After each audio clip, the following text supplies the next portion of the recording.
नमस्कार। आज हम लोग मुख्य रूप से पोषक पदार्थ, पोषक तत्व जो हमारे शरीर के लिए बहुत ही महत्वपूर्ण और बहुत ही इम्पॉर्टेंट्स है। जैसे हम देखें, जब हम भोजन में, जो हमारे भोजन में मुख्य रूप से कार्बोहाइड्रेट्स है, प्रोटीन्स है, फैट्स है, मिनरल्स है, विटामिन्स है और वाटर्स है। ये जो इतने प्रकार के जो पोषक तत्व होते हैं, ये हमारे शरीर को ऊर्जा देते हैं, हमारे शरीर की वृद्धि और विकास में सहायक होते हैं, हमारे शरीर के सभी रासायनिक जैविक क्रियाओं को नियंत्रित करते हैं। तो इसके बारे में हम लोग जानेंगे कि मुख्य रूप से हम लोग कार्बोहाइड्रेट के जानेंगे। जैसे मुख्य रूप से जो कार्बोहाइड्रेट्स होता है वह हमको एनर्जी देता है। क्या देता है? एनर्जी।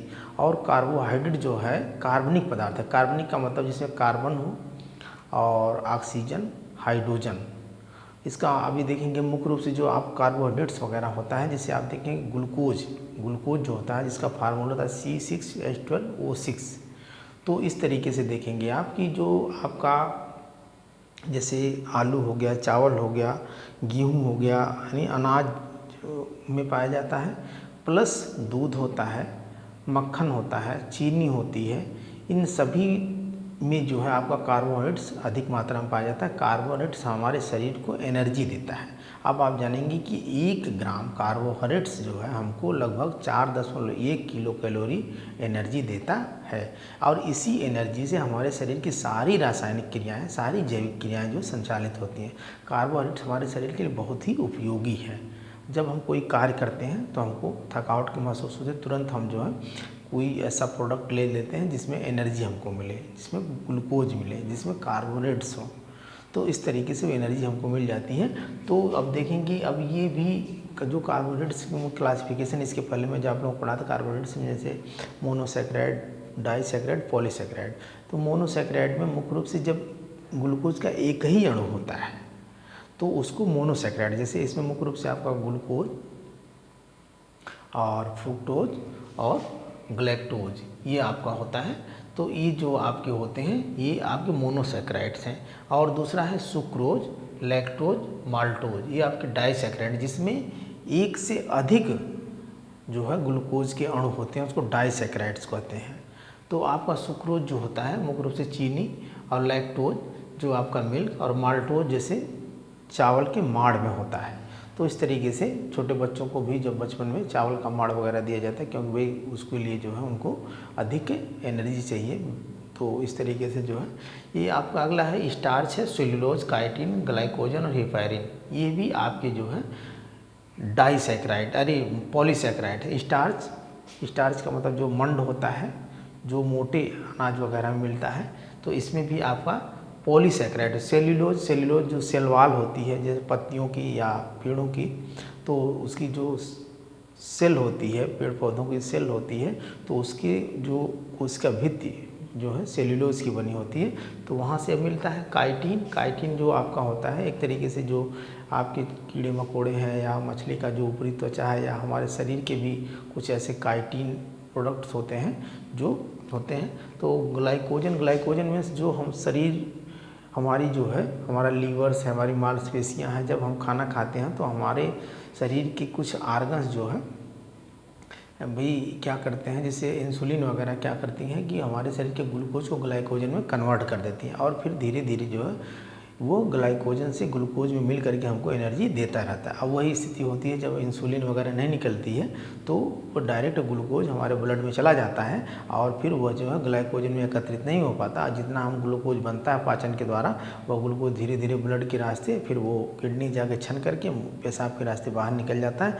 तो इस तरीके से जो है ये ग्लाइकोजन हमारे शरीर को जो है एनर्जी देता है। हिपैरिन क्या है? हिपैरिन मुझसे आप जानेंगे कि जो हमारे ब्लड को क्लटिंग करने के लिए जो है, थक्का जमने के लिए बहुत आवश्यक होता है। जब चोट लगती है तो हिपैरिन जब ऑक्सीजन की संपर्क में आता है तो काम करना बंद कर देता है, और अंदर जब रहता है तो हमारे शरीर का, अभी एक क्वेश्चन आता है कि भाई शरीर में ब्लड क्यों नहीं जमता है, बाहर कटने पे जम जाता है, तो हिपैरिन की वजह से नहीं जमता है। अच्छा, फैट्स क्या है? फैट्स भी आपका ऑर्गेनिक कंपाउंड्स है, क्योंकि उसमें भी कार्बन, हाइड्रोजन और ऑक्सीजन होती है, लेकिन ऑक्सीजन की मात्रा कम होती है। यह भी शरीर को ऊर्जा देता है। देखिए, फैट जो हमारे शरीर को अधिक ऊर्जा देता है, यह आपके तेल वाले पदार्थ जैसे मक्खन, पनीर, दूध, घी, चर्बी, नारियल, बादाम, मूंगफली, सरसों का तेल, तिल आदि में पाया जाता है। ये हमारे 1 ग्राम जो फैट्स होता है 9 किलो कैलोरी ऊर्जा देता है। अच्छा, फैट बहुत ज़्यादा ऊर्जा देता है, लेकिन फैटी चीज़ क्या होती है कि डाइजेस्ट करने में उसको ज़्यादा समय लगता है, तो इसलिए ये कोलेस्ट्रॉल वगैरह में बदल जाती है। जब कोलेस्ट्रॉल में बदल जाएगी तो हमारे जो आर्टरी और वेंस जो होती हैं उनकी साइड में जा करके कोलेस्ट्रॉल जमा हो जाता है, तो जो एक तरीके से मोटापा बीमारी हो जाती है, तो वो काफ़ी नुकसानदायक है। और ये जो हमारे शरीर को आकृति बनाती है, एक संरचना देती है। भाई फैट अगर नहीं हो तो हमारे शरीर जो है धंसा धंसा रहेगा, तो हमारे शरीर को एक सुडौल आकृति फैट देता है। प्लस हमारे शरीर में टेम्परेचर को भी कंट्रोल करता है, प्लस हमारे शरीर की सुरक्षा भी करता है। प्लस जो इतने जैसे विटामिन्स में ए, डी, ई के विटामिन जो हैं फैट में सालबुल भी हैं, फैट में घुल करके हमारे शरीर को रोगों से रक्षा करती हैं। अगला है प्रोटीन। प्रोटीन क्या करता है? यह भी कार्बन, हाइड्रोजन, ऑक्सीजन और नाइट्रोजन से जो बनता है, और शरीर का लगभग 14% भाग जो प्रोटीन। अच्छा, प्रोटीन जो छोटे बच्चों में वृद्धि और विकास के लिए बहुत आवश्यक होता है। और जैसे यहाँ देखेंगे आप कि प्रोटीन बनता कैसे, अमीनो एसिड से। 20 अमीनो एसिड से एक प्रोटीन बनता है, जो हमारे शरीर की कोशिकाएं स्वयं उत्पन्न कर लेती हैं, उसको नॉन इसेंशियल, अनावश्यक अमीनो एसिड कहते हैं। और जो हम भोजन से लेते हैं उसे आवश्यक, इसेंशियल अमीनो एसिड कहते हैं। तो एक जो प्रोटीन प्रोडक्ट को बनने के लिए, एक प्रोटीन को बनने के लिए 20 अमीनो एसिड की आवश्यकता होती है। और प्रोटीन का मुख्य काम ये होता है कि हमारे शरीर में वृद्धि और विकास करने के लिए वो सहायक होते हैं। और दूसरी चीज़ है कि टूटे फूटे हमारे सेल्स का निर्माण भी ये करती हैं। और जो हीमोग्लोबिन एक प्रोटीन है, हीमोग्लोबिन को आज जानते हैं कि जो हमारा ब्लड पूरा हार्ट से पूरे शरीर में किसके द्वारा जाता है, भाई आरबीसी में हीमोग्लोबिन ब्लड को लेकर के ऑक्सी हीमोग्लोबिन बना लेता है। ऑक्सी हीमोग्लोबिन बना करके पूरे शरीर की कोशिकाओं में जाता है, और कोशिकाओं में आपके माइटोकॉन्ड्रिया में जाकर के क्रेब साइकिल के दौरान जो है ऊर्जा निकलती है, और फिर वहाँ से निकल करके जो है कार्बन डाइऑक्साइड निकल करके आती है। तो इस तरीके से ऑक्सीजन जाती है और कार्बन डाइऑक्साइड आती है। तो आप देखेंगे शुद्ध रक्त किसे कहते हैं, जिसमें ऑक्सीजन मिलते हैं। धमनी आपका शुद्ध रक्त ले जाती है, और वेंस आपकी सीरा आपके अशुद्ध रक्त, क्योंकि धमनी में ऑक्सीजन नीडेड ब्लड होता है और सीरा में कार्बन डाइऑक्साइड वाला ब्लड होता है। तो इसे आप जानेंगे, जैसे आप सांस लेते हैं, सांस बाहर फेंकते हैं, तो आपकी सांस गर्म होती है। गर्म क्यों होती है? क्योंकि भाई वह जाती है जब कोशिकाओं के माइटोकॉन्ड्रियम, जब वहाँ भी उसका क्या होता है, एक तरीके से कैटाबॉलिक क्रिया होती है। तो वहाँ क्या होता है, मतलब जैसे ग्लूकोज को जला करके फिर हमको एनर्जी देती है। तो जब कोई चीज़ जलेगी, बर्न होगी, तो क्या होगी, वहाँ गर्म, तो इसलिए कि जो बाहर आती है, जो हमारे सांस के द्वारा, मुंह के द्वारा जो सांस आती है, तो वो देखेंगे आप, तो सांस जो है गर्म आती है, क्योंकि उस तरीके से जो है उसमें कार्बन डाइऑक्साइड मिली होती है। तो इस तरीके से ये, और ये एंजाइम जो हमारे शरीर में बहुत सारे एंजाइम्स होते हैं, वो भी प्रोटीनस होते हैं, जो हमारे शरीर के पाचक क्रियाओं में सहयोग करते हैं। प्लस ब्लड क्लॉट करने में, जैसे आपकी प्रोथ्रोम्बिनेज है और फाइब्रोनेजन जो ये है, जो ब्लड क्लॉटिंग में, ये 2 प्रोटीन है जो हमारे शरीर के ब्लड क्लॉट करने के लिए जो है बहुत आवश्यक है। दूसरा, फैट की सेंसिस भी करता है, ये आपका प्रोटीन। अगला है खनिज लवण यानी मिनरल्स। मिनरल्स के बारे में मैं आप लोगों को एक अलग टॉपिक दिया था, जो हमारे शरीर में रोगों से रक्षा करता है। मिनरल्स क्या करता है, हमारे शरीर की बहुत सारी रासायनिक क्रियाएं, जैविक क्रियाएं, मेटाबॉलिक क्रियाओं को नियंत्रित करता है। जैसे आप मिनरल्स में देखेंगे कि मिनरल्स की मात्रा हमारे शरीर में बहुत कम चाहिए, लेकिन लगभग जो है 5% या 4 या 5% जो है मिनरल खनिज लवण होना चाहिए। जैसे sodium, potassium, calcium, magnesium, sulphur, phosphorus, iron,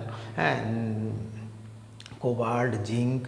तो इस तमाम प्रकार के मिनरल्स होते हैं, जो आप मिनरल्स वाले टॉपिक में आप देख लेंगे, मेरे उसमें पढ़ा है। तो ये क्या होता है, हरी सब्जियों से मिलता है, फल से मिलता है, अनाज से मिलता है, दूध, मांस, सलाद, नमक है। इसके कार्य होता है रोगों से रक्षा करना, पीएच को कंट्रोल करना, पोटेंशियल ऑफ हाइड्रोजन। मतलब आप देखेंगे पीएच का मतलब जो होता है कि आपका जो है सेवन से अगर पीएच ज़्यादा होगा तो आप क्षारी हो जाएगा, और सेवन से कम होगा तो अम्लीय हो जाएगा। जैसा क्वेश्चन पूछता है कि हमारे शरीर का पीएच मान कितना होता है, तो हमारे शरीर का पीएच मान होता है ब्लड का पीएच मान।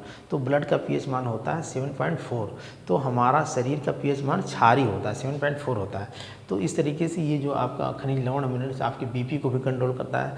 तंत्रिकीय संवहन, मतलब जो हमारे शरीर में सूचनाओं देने का काम करता है ब्रेन से, जो नर्वस होती हैं, उसमें भी इसका योग होता है। पेशी संकुचन, मांसपेशियों में जो संकुचन होता है, उसमें भी भी ये काम करता है, प्लस हमारे बोन्स और टीथ को भी ये मजबूत बनाने का काम करता है। जैसे आपका कैल्शियम है, फास्फोरस है, और ब्लड क्लॉटिंग में भी आपका जो है कोबाल्ट वगैरह हो गया। तो इस तरीके से तो ये आपका खनिज लवण होता है। अगला है विटामिन्स। विटामिन्स क्या है? यह भी एक कार्बनिक पदार्थ होता है, शरीर को रोगों से बचाना। अब देखेंगे विटामिन बहुत सारे, जैसे मैं विटामिन्स का एक आप लोगों को पढ़ाया था, ये टॉपिक होगा उसमें देख लेंगे। विटामिन्स मुख्य रूप से आपका vitamin A, B, C, D और ई, के। तो अब देखिए विटामिन बी जो होती है कई प्रकार के, B1, B2 और B3, B5, B6, B7, B11, B12। तो विटामिन बी ए को रेटिनॉल कहते हैं, B1 को थायमिन कहते हैं, बी रेटिनॉल से रतौंधी रोग, B1 से थायमिन जो होता है जिसको थायमिन कहते हैं, इसकी कमी से आपको बेरी रोग, B2 राइबोफ्लोविन, तो इसकी वजह से चर्म रोग हो जाता है, चकत्ते पड़ जाते हैं। B3 नियासिन, इसकी वजह से भी आपके शरीर में जो है एक तरीके से त्वचा संबंधी रोग।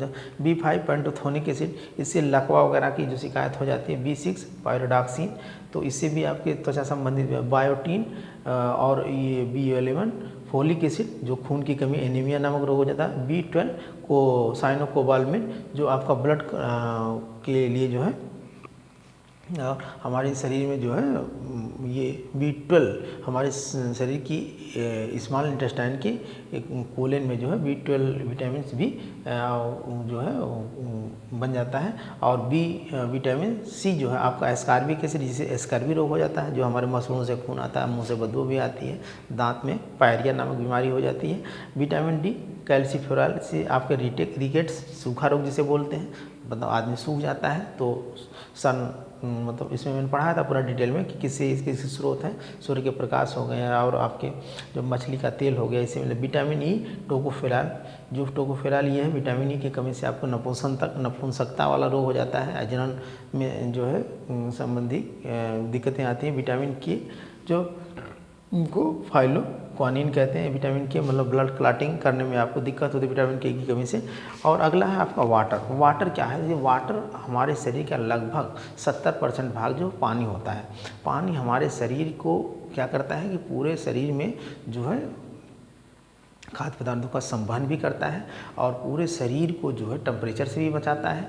और पूरे शरीर में हम लगभग प्रतिदिन, हमारे पूरे शरीर के जितना वेट होता है उसका 2% वाटर जो प्रतिदिन खत्म होता है, और लगभग हमको प्रतिदिन 4 से 5 लीटर जो है वाटर पीना चाहिए। और वाटर पीना कैसे चाहिए? खाना खाने के कम से कम आधा घंटे बाद ही, हो सके तो 1 घंटे बाद, नहीं तो आधे घंटे बाद आपको पानी पीना चाहिए। और पानी को आप सिप सिप करके, यानी धीरे धीरे करके, घूंट घूंट करके पीना चाहिए। नहीं कहते हैं कि पानी को खाना और खाने को पीना, अगर अच्छे स्वास्थ्य को बनाना है तो खाने को खूब पूछ के खाएंगे तो वो इतना पतला हो जाएगा कि आप जैसे आप उसको पी जाएंगे। और पानी को खाना का मतलब मुंह में आप पानी लिए एक बार और पूरा इधर उधर घुमा के आप धीरे धीरे उसको लेंगे अंदर, तो इस तरीके से आपका वो पानी पीना। तो ये है आपका पोषक पदार्थ, जो बहुत छोटा टॉपिक है लेकिन हमारे दैनिक जीवन से जुड़ा हुआ टॉपिक है। तो इसके बारे में हम लोग जानें, और अगर मेरा पढ़ाया हुआ आप लोगों को पसंद आए तो सब्सक्राइब करें और लाइक करें, और भाई ताकि जो पढ़ाता हूँ आप लोगों को मिलता रहे। धन्यवाद।